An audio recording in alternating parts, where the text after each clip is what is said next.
Hello friends, welcome to smart study. हम C TET जुलाई 2019 के previous year question solve कर रहे हैं। इसका पार्ट 1 हमने कल डिस्कस किया था और आज हम उसका पार्ट 2 डिस्कस करेंगे, जिसके अंतर्गत चाइल्ड डेवलपमेंट एंड पेडागोजी के 10 क्वेश्चन होंगे। ठीक है, जिन्होंने भी पार्ट 1 नहीं देखा है वह एक बार पार्ट 1 ज़रूर देख लीजिएगा। ओके, आइए आज क्लास में आगे बढ़ते हैं। आज का फर्स्ट क्वेश्चन है क्वेश्चन नंबर 11। निम्नलिखित में से कौन सा स्तंभ ख के बच्चों को स्तंभ ख में उनकी प्राथमिक विशेषताओं के सही मिलान को प्रस्तुत करता है? एक कॉलम दिया है कॉलम ए, एक दिया है कॉलम बी। कॉलम ए को कॉलम बी से मैच करना है। इसका फर्स्ट ऑप्शन है प्रतिभाशाली, सेकंड है अधिगम अशक्तता, थर्ड है सृजनात्मकता, फोर्थ है अवदान कमी अतिशक्रियता व्यतिक्रम।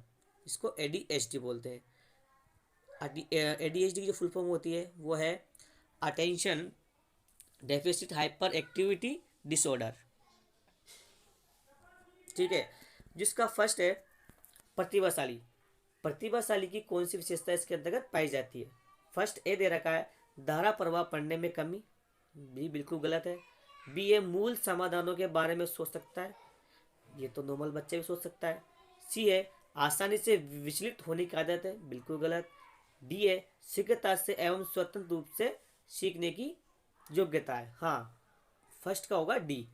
ठीक है, सेकंड है अधिगम अशक्तता, लर्निंग डिसेबिलिटी का क्या होगा देखते हैं कॉलम बी में।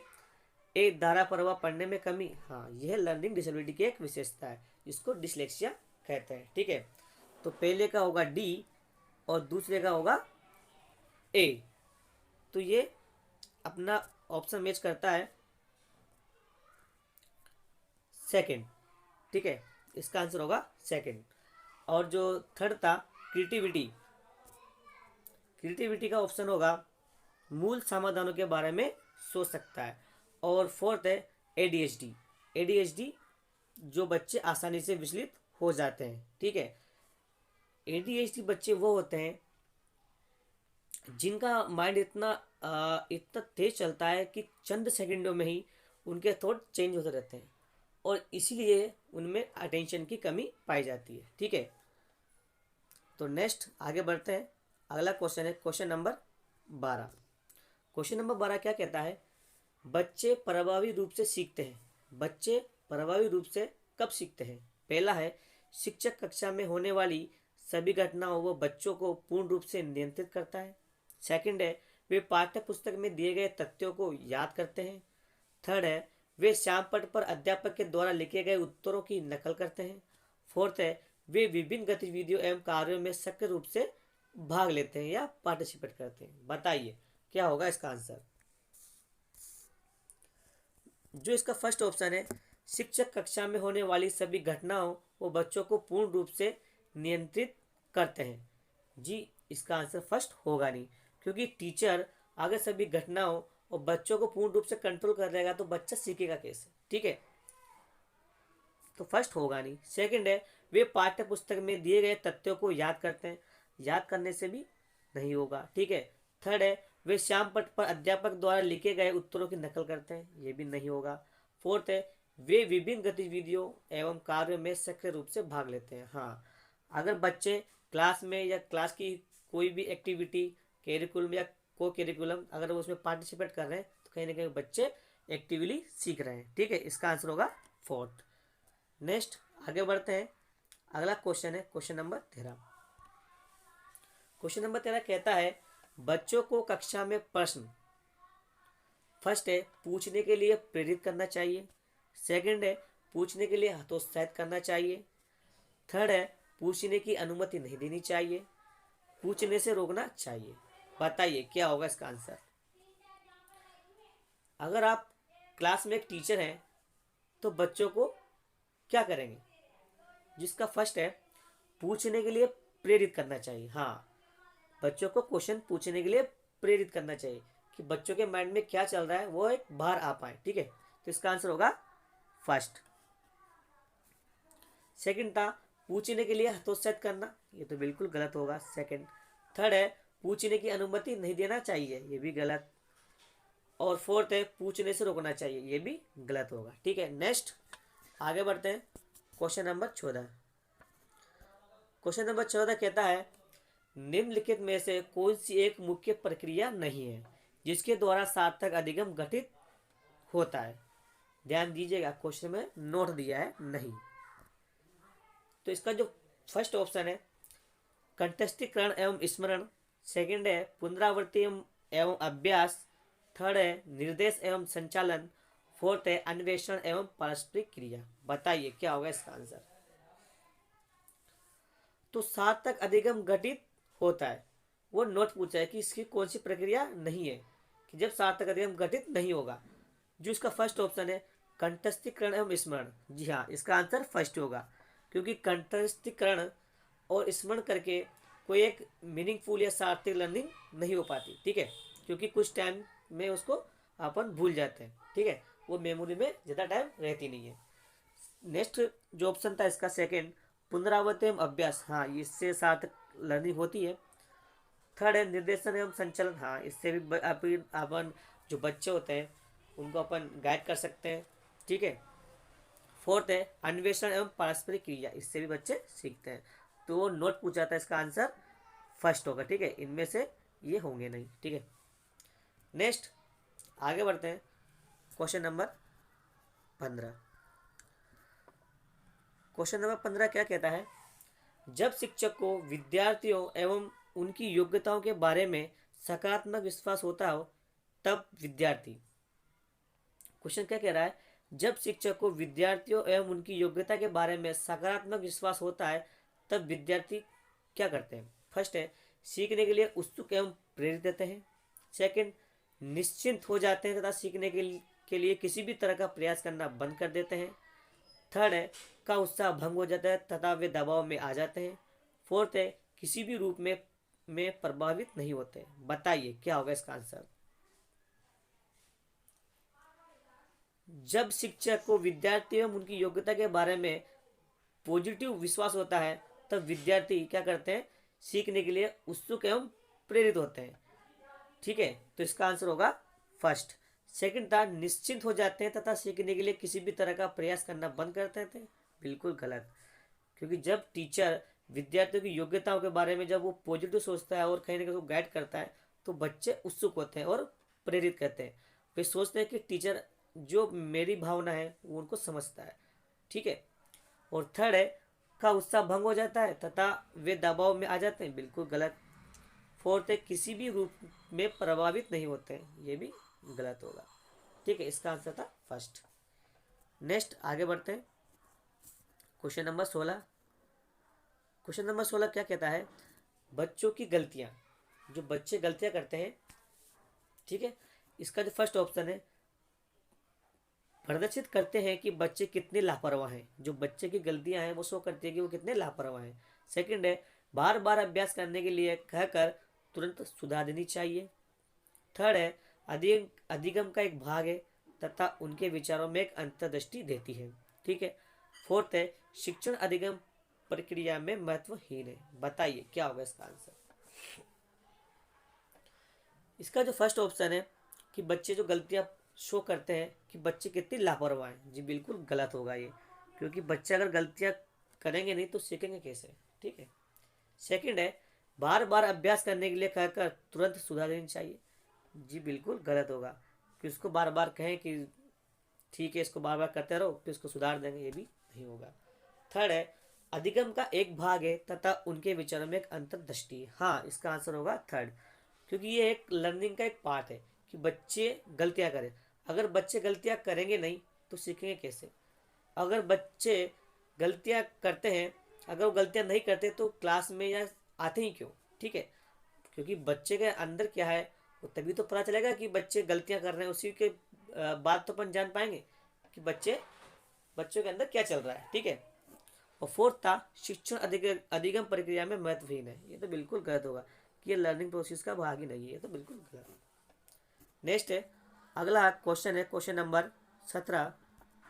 क्वेश्चन नंबर 17 क्या कहता है मूल्यांकन को ठीक है फर्स्ट है एक अलग गतिविधि के रूप में लेना चाहिए, सेकंड है शिक्षण अधिगम प्रक्रिया का एक भाग होना चाहिए। थर्ड है केवल नंबरों के संदर्भ में करना चाहिए। फोर्थ है वस्तुनिष्ठ प्रकार के लिखित कार्यों पर आधारित होना चाहिए। बताइए क्या होगा इसका आंसर। जो क्वेश्चन कह रहा है कि मूल्यांकन, ठीक है, असेसमेंट, फर्स्ट ऑप्शन था एक अलग गतिविधि के रूप में लेना चाहिए। जी नहीं, बिल्कुल गलत, क्योंकि जो असेसमेंट है वो लर्निंग प्रोसेस का ही एक भाग होता है। ठीक है, क्योंकि जो लर्निंग प्रोसीजर का एक ट्रायंगल होता है, पाठ्यक्रम जिसको अपन कैरिकुलम बोलते हैं, और एक होता है मूल्यांकन या असेसमेंट। ठीक है, और इधर था इंस्ट्रक्शन। ठीक है, ये एक लर्निंग प्रोसीजर है। ठीक है, कि बच्चों को पहले इंस्ट्रक्शन दिया जाता है पाठ्यक्रम के खिलाफ, फिर वो उसका एवोल्यूशन करते हैं। ठीक है, तो सेकंड था शिक्षण अधिगम प्रक्रिया का एक भाग होना चाहिए। हाँ, इसका आंसर होगा सेकंड। थर्ड था केवल नंबरों के संदर्भ में करना चाहिए, तो बिल्कुल गलत है। ठीक है, फोर्थ है वस्तुनिष्ठ प्रकार के लिखित कार्यों पर आधारित होना चाहिए, ये भी गलत होगा, क्योंकि जो असेसमेंट है वो एक लर्निंग प्रोसेस का भाग होता है। ठीक है, नेक्स्ट आगे बढ़ते हैं। अगला क्वेश्चन है क्वेश्चन नंबर 18। क्वेश्चन नंबर 18 बोलता है कि संरचनात्मक दृष्टिकोण के अनुसार अधिगम है। अधिगम किसे कहेंगे? कंस्ट्रक्टिव के अनुसार। पहला है एक सक्रिय एवं सामाजिक प्रक्रिया है। सेकंड, एक निष्क्रिय एवं व्यक्तिपरक प्रक्रिया है। थर्ड है जानकारी के अर्जन की प्रक्रिया है। फोर्थ है अनुभव के परिणाम के रूप में व्यवहार में एक परिवर्तन होने की प्रक्रिया है। बताइए क्या होगा इसका आंसर। अगर अपन बात करें संरचनात्मक दृष्टिकोण के अनुसार लर्निंग क्या होती है, जिसका फर्स्ट ऑप्शन है एक सक्रिय एवं सामाजिक प्रक्रिया। हाँ, इसका आंसर फर्स्ट होगा कि जो कंस्ट्रक्टिव, जो साइकोलॉजिस्ट हैं वो कहते हैं कि बच्चा अपने आस पड़ोस से, अपने इन्वायरमेंट से बहुत कुछ सीखता है, क्योंकि वो कंस्ट्रक्ट करके ही बिल्ड करता है अपने आप को। ठीक है, तो इसका आंसर होगा फर्स्ट।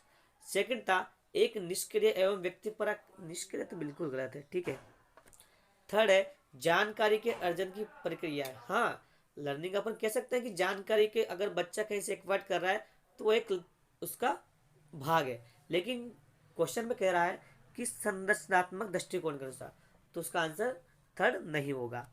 फोर्थ है अनुभव के परिणाम के रूप में व्यवहार में एक परिवर्तन होने की प्रक्रिया है। हाँ, ये भी हो सकता था, लेकिन वो बात कर रहा है संरचनात्मक दृष्टिकोण के अनुसार। ठीक है, तो उसके अनुसार इसका आंसर फोर्थ नहीं होगा, इसका आंसर होगा फर्स्ट। ठीक है, नेक्स्ट आगे बढ़ते हैं। अगला क्वेश्चन है क्वेश्चन नंबर 19। क्वेश्चन नंबर 19 क्या कहता है, नीचे लिखी हुई स्थिति किस सिद्धांत को दर्शाती है? कि जो नीचे लिखा है वो क्या शो करता है।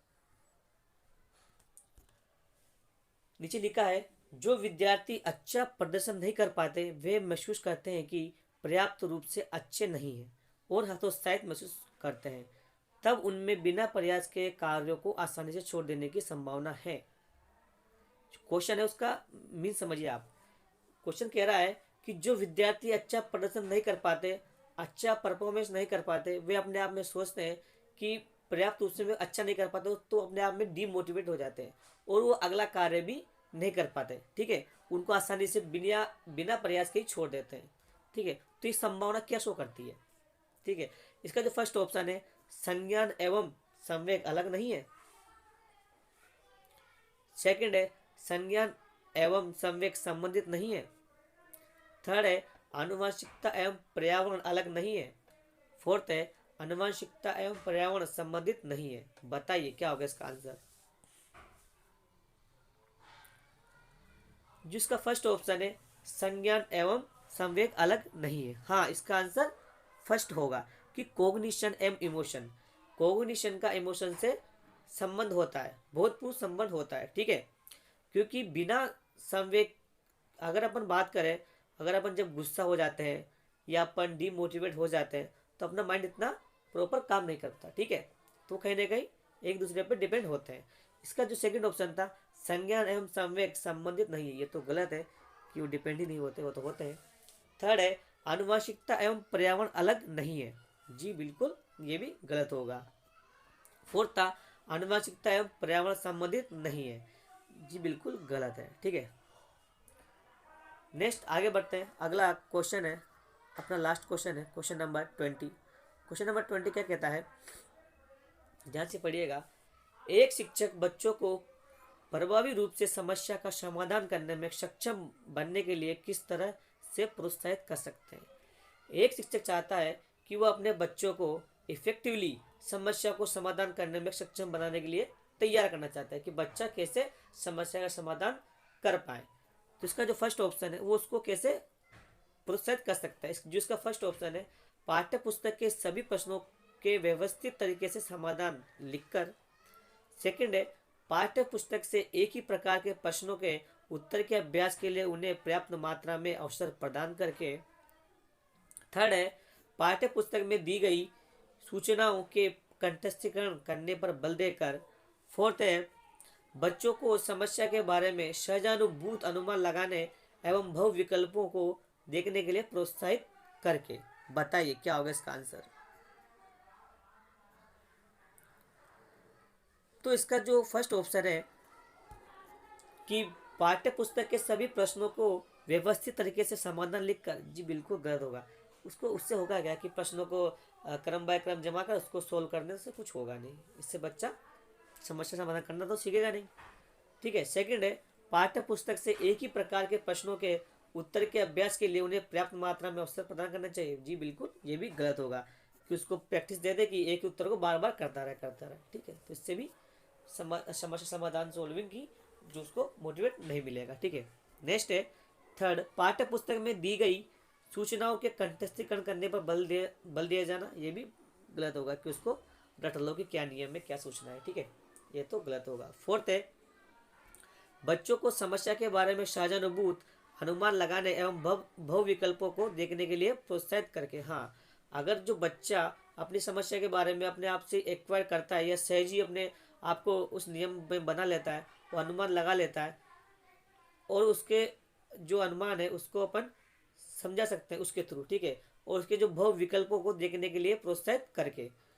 ठीक है, तो इसका आंसर होगा फोर्थ, कि वो अपने आप में बहु विकल्प है। ठीक है, उनके अनुसार उसको अपन प्रोत्साहित कर सकते हैं। ठीक है, थैंक यू। अगर आपको क्लास अच्छी लगी हो तो लाइक करिए, सब्सक्राइब करिए। आगे मिलते हैं नेक्स्ट क्लास में।